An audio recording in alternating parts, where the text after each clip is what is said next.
Hey guys, SuperHorrorBro Mike here, and in today's video we take a look at the latest developer update from Glowstick Entertainment for Dark Deception Chapter 3. More specifically, the first proper look at the chapter's second stage, Crazy Carnival. This stage looks super creepy with its fairground setting and abundance of terrifying looking clown gremlins.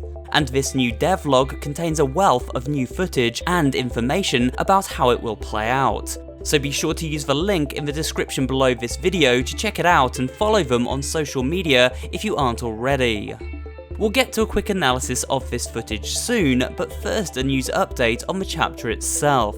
As you may have noticed, Dark Deception Chapter 3 is not yet released, despite the original date being planned for May 30th, which was later rescheduled for June 7th. A community update was recently posted by the developer in which they stated the following. I have some unfortunate news some of you were already predicting. We have another short delay. Nixon, Penn and I have been crunching heavily for this past month. I thought we could make June 7th, but we definitely need another 7 to 12 days to wrap things up. Chapter 3 is wrapping up nicely and looks awesome so far, but it is much larger than Chapter 2. I want to keep it awesome and I want to be 100% sure the game does not launch with game-breaking bugs like Chapter 2 did. We are also using the time to expand the circus level design and add new gameplay. As a result, I have changed Chapter 3's release date to June 24th. Now this does not mean the game will release on June 24th. I have max estimated to guarantee that we do not have another delay. If the game is able to be delivered earlier, I will release it earlier and post notifications within 48 hours of the release. Now some of you have said you would go crazy if the game got delayed again. Good quality does sometimes come at the cost of punctuality. However, I did set the game for release on June 7th. I know delays suck and everyone is super excited, so to soften the blow a little bit, I will make June 7th the release date of Devlog 6 instead. While delays are hard on the Dark Deception community, it is even harder on our team since we have to keep crunching. The support of our community is greatly appreciated when we hit these setbacks. So Chapter 3 may be a few weeks off, but it sounds like the team working on the game really want it to be as bug-free and highly polished as possible for launch, so show them some love and positive vibes while they work through these last-minute problems and finish up the chapter for us. For those of you who can't play it yourself at launch, I will be covering the game and its secrets right here on the channel. So for now, let's turn our attention to the brand new sneak peek of Dark Deception Chapter 3, the carnival level Crazy Carnival. The carnival themed environment looks very far removed from the happy-go-lucky atmosphere one would hope to be greeted with when visiting your standard everyday fairground. In fact, perhaps due to the abundance of red lighting, it almost features a hell-like quality, which is perhaps quite appropriate if we are indeed exploring a hell portal as per our theories previously. Either way, this stage looks to be the scariest yet by far. During the opening portion of the stage, we see posters on the walls, and some of these appear to be from a freak show. It's made me wonder if we may see a freak show enemy type at some point during this stage. After all, this particular line from the developer seems to hint at a boss encounter of some kind. Clown gremlins are not the only enemy that you'll encounter in this level. Does that mean there's a boss fight, as some of you are predicting? Well, you'll just have to wait and see. It's hard to know how a boss battle would play out in a game like Dark Deception. Will we have to fight it indirectly by setting up traps for it to fall into as we run away, or perhaps we get our hands on some kind of defensive item? For now, we can only speculate as to what a boss encounter in Dark Deception may entail, or if there even is one at all, but looking at this early concept art for the clown enemy makes me wonder if some of these original designs were used after all. This concept sheet is nightmare fuel to me personally, as someone who finds clowns to be highly creepy. Look at this guy with 4 arms and a gaping wide open mouth full of razor sharp teeth. Or this giant clown with massive hands. I personally find this guy really creepy as he just stares and smiles with these black lifeless eyes. We'll have to see if any of these scrapped ideas eventually made it into the game elsewhere. However, the main enemy within this stage is the clown gremlin. Now we've seen these little creatures before in screenshots, but this is the first time we've seen gameplay of them in action and heard of how they act during the game. These new enemies are said to overwhelm the player in sheer numbers, so it sounds like they may not one-hit kill us as previous enemies have, but rather many of them attack, slowing us down until we are swarmed completely and get a game over screen. Again, this is speculation on my part, but it just sounds ridiculously hard if we are faced with huge numbers of these enemies and still instant fail if caught. But then again, Dark Deception has never been known to be a particularly kind game to the player.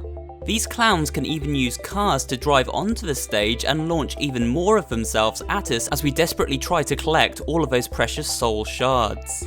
I really like this idea. It sees the game mixing goofy comedy with the horror elements, something it did well in previous chapters.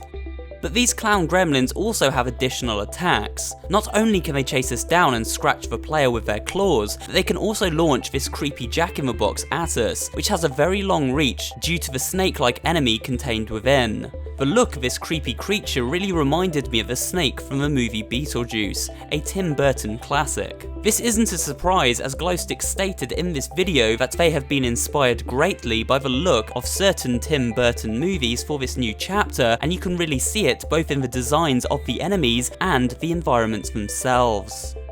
Talking more about these environments, we are promised a number of different locations within the carnival, and one of the biggest and most complex stages yet. There is a big top tent which features cardboard cutouts of enemies from previous chapters, a funhouse, an obstacle course, and even a roller coaster ride to explore, which sounds pretty exciting and should keep things fresh and challenging, as we won't have much time to learn each new area before moving on to the next one. Not only that, these stages are said to be full of new traps, and you can see the swinging mallets here are one of them, similar in concept to the swinging axes from Chapter 2's Mansion stage.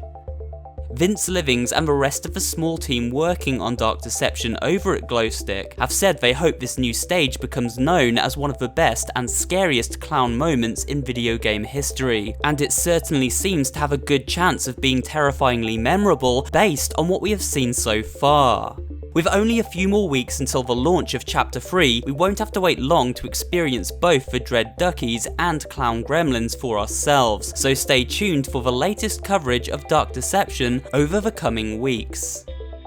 And that was a look at the new Dark Deception developer log, guys. I hope you enjoyed my little breakdown of it and sort of my little analysis of it. Obviously, wasn't too much to kind of go into in detail because this developer log was basically just showing us the enemy types, showing us some of the new attacks and some of the new environments. So story-wise, there wasn't a lot to talk about and to theorize on. One thing that I didn't touch on in the video properly, that I will touch on now briefly, is that as we saw in the tent, there's all the cardboard cutouts of previous enemies from previous levels like Agatha, the monkeys, and the Gold Watchers, and they're all like there as cardboard cutouts alongside the clowns. And this actually is a recurring theme. Like we've seen in Agatha's stage, we had, you know, like the monkeys show up there, and I'm kind of wondering like maybe if they are constantly referenced in each world, all these different enemies, because for one, maybe in the final world they bring them all together and we have to like fight everything in one stage, or two, because as we theorized before, if this is the sort of the man's life almost played through these hell portals, you know, like his greatest sins, perhaps sins associated with his life brought to life by these creatures, then it would make sense that, you know, they kind of appear in one another's levels, because this is the man's personal hell, you know, this is like our player's personal sort of hell, what we're playing through almost. Obviously, my personal theory here is that like these hell portals, we're in sort of a limbo and we're dipping into hell through these portals to try and get Bias, you know, like Malek's power so that she can actually set us free, but also gain ultimate power for herself. It's just a theory that I'm coming up with here, and I'm thinking, why do these characters keep showing up in all these different worlds and get referenced in all these different worlds? And it might be that it's just for a bit of fun in the game, but we have to think it could be tying into story related stuff. So that was actually an exciting sort of catch to see in the trailer, something that I didn't really talk about too much in the middle of the video, but I just wanted to reference here at the end. There are some really cool things coming to Dark Deception over the coming months, and of course Chapter 3 kicks it all off very soon, so stay tuned for that, guys, and I hope you have enjoyed the video today. If you have enjoyed today's video, of course, guys, remember to like, comment, and subscribe. Leave me a little comment down below, you know, let me know what you think of this video, let me know what you're looking forward to do with Dark Deception and what kind of videos you'd like to see me cover on it. And as I say, guys, leave a like if you did enjoy it. With that said, guys, I hope you have a great day, and I will see you on the next video.